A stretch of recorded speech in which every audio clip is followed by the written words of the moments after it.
Hello, and welcome to the Rebel and Reawaken podcast. I'm your host, Teresa Mitchell, and I am so excited to have you on this journey with me.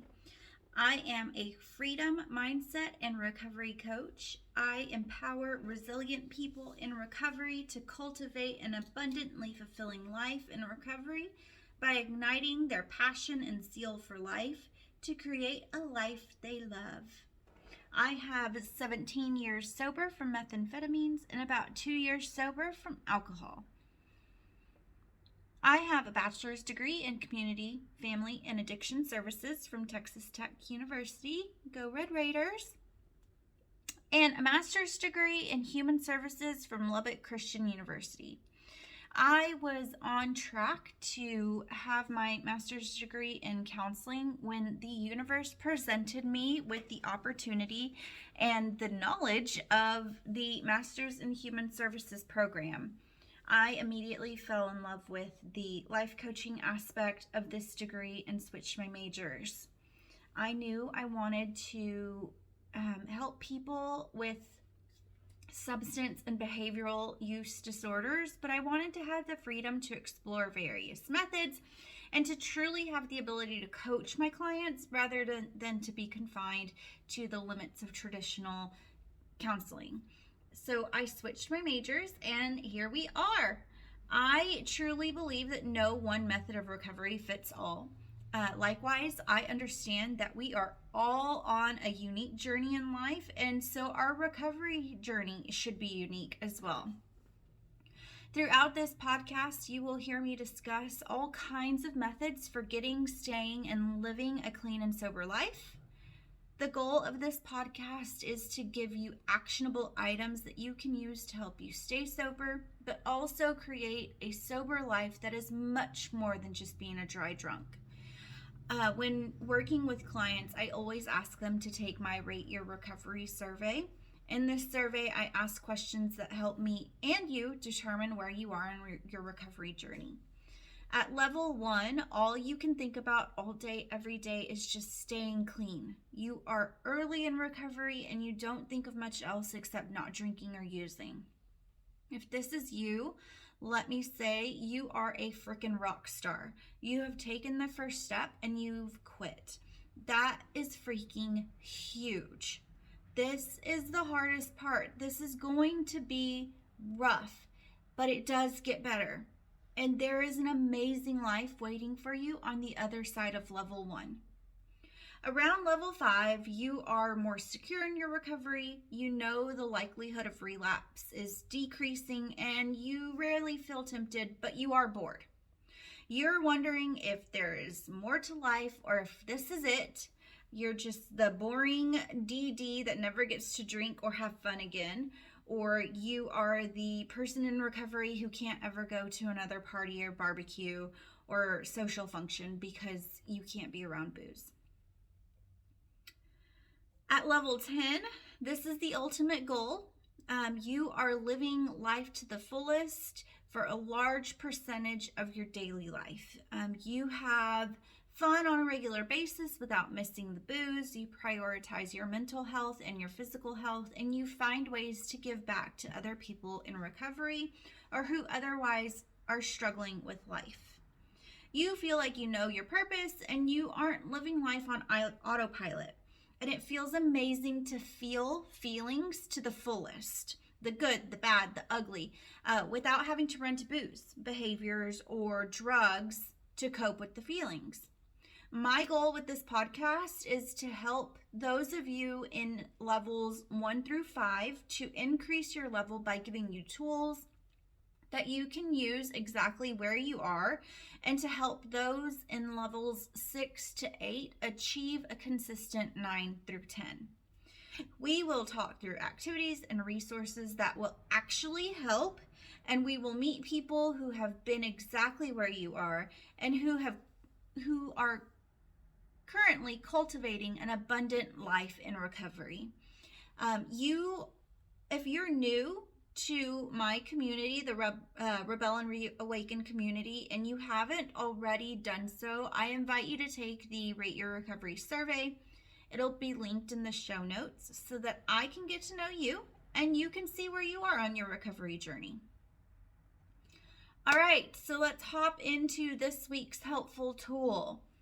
At the beginning of each episode, I will explain exactly who the tip is for based on the recovery scale. And this tip is great for anyone on the recovery scale from 1 to 8 who feels like they need something to do to distract them from the cravings. They just want to have a little bit more fun in life, or they are trying to find things to do to energize them because they're feeling sluggish with their day-to-day life or feeling burned out, or who just want to find a new hobby and do some self-exploration. As adults, it is so easy for us to lose our sense of self. We forget how to make ourselves happy because we spend so much time taking care of others. At work, we're constantly focused on making sure everything is done and that we're doing our best. At home, our focus is on making sure our animals, our kids, our friends, our family, our spouse, making sure they're all taken care of. Then, when we do something outside of the everyday mundane, it's usually out of obligation, like a birthday party, a baby shower, a bridal shower, a bachelor party. Like, these are things that you do simply because you're a good human and you're there for your people. But how often do you do something simply because it brings you joy? Do you even remember what brings you joy? When was the last time you felt true childlike wonder and joy because of something you chose to do for yourself? If I had to guess, I'd say it's been a while. Did you know that your downtime can be used to energize you? Yes, you can actually partake in activities that not only help you decompress, but also refill your emotional cup. So, I ask, what do you do for fun these days? Are you even having fun?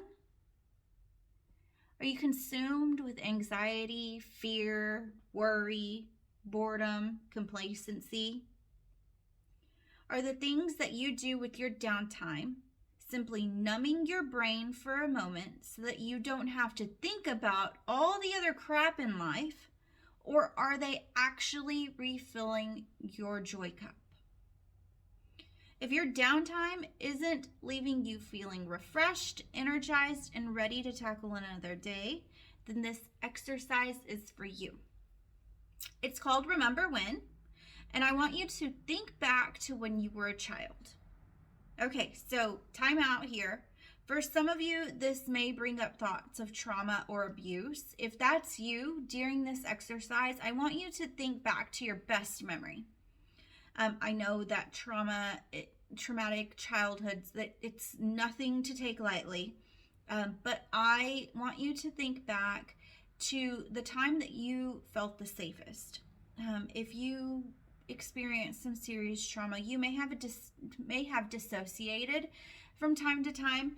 What that means is, like, you floated off into another universe, into your make-believe universe, and pretended that you weren't in the here and now, so that you didn't have to deal with what was going on in your world at that moment. That's okay. That is a coping mechanism that traumatized children use, and it is okay. So if that is something that you experienced, maybe that's where you go with this. And remember where you went when you dissociated. Where was that make-believe world that you went to, and what did you do in it? So for everyone else who did not experience trauma as a child, yours may be like when you played football with a neighbor, or went skating, or rode bikes in the woods, or read under a tree, or any number of things. I just want you to think back to that time when you felt true joy, when you felt excitement and you had fun doing something.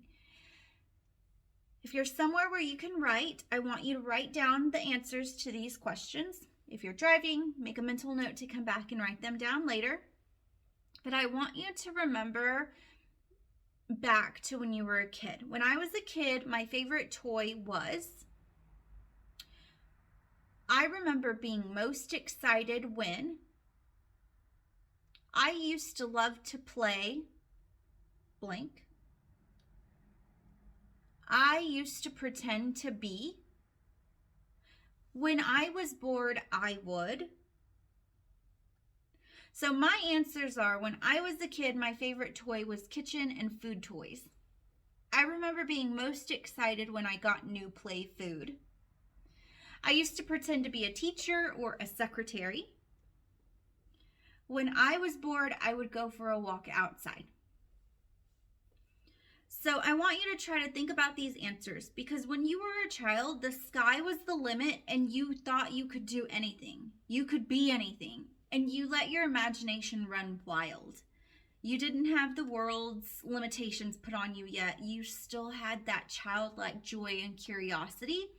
So that's why I want you to get back to those things and find little ways to incorporate them into your daily life. So I used to pretend to cook. I love to cook now as an adult. I use it as a way to decompress. I love to explore the grocery store and find cool new ingredients and find new ways to use them. So that's how I reincorporate that childlike joy back into my life and use it as a way to decompress and a way to fill up my own cup. And I love presenting my family with new cool dishes, or that first taste of that experimental dish that I created. When I was a single mom, I didn't get a whole lot of extra time. And so I taught my daughter to cook. I would let her do little things that didn't really matter if she messed up. I'd get her a butter knife and, a cucumber and let her chop up some cucumbers. It kept her busy and it let me enjoy what I was doing. And now she likes to cook and she likes to explore. So do not give me the crap excuse that you don't have time to do these things, because we all have the same 24 hours in a day. You make time for what is a priority, and it is time to start making yourself a priority.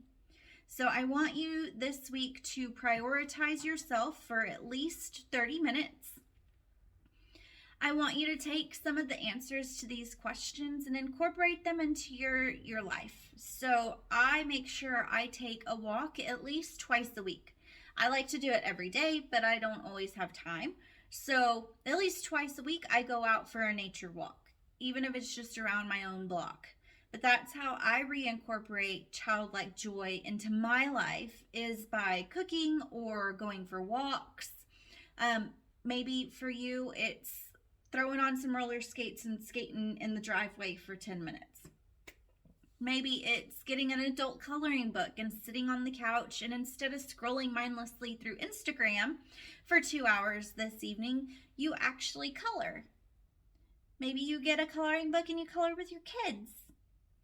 I just want you to choose you for 30 minutes this week. It doesn't have to be all in one day. It can be 5 minutes here, 5 minutes there, but truly choose you for 30 minutes this week. Choose something that you know you love to do and do it for a few minutes this week. So I hope that you find ways to get back to yourself this week. Remember what used to set your heart on fire. Remember those things that brought you childlike joy, and incorporate them into your week this week. So that's it for this week's episode. I hope you will stick around the Rebel and Reawaken podcast, where we are rebelling against boring life and reawakening our mind, body, and soul to create a life that we love. So be well, be safe, be kind to yourself, and may you find joy this week. If you are interested in joining our group coaching session, where we walk through these exercises more in depth and have actual handouts and information for you to do each week, there will be information linked in the show notes below.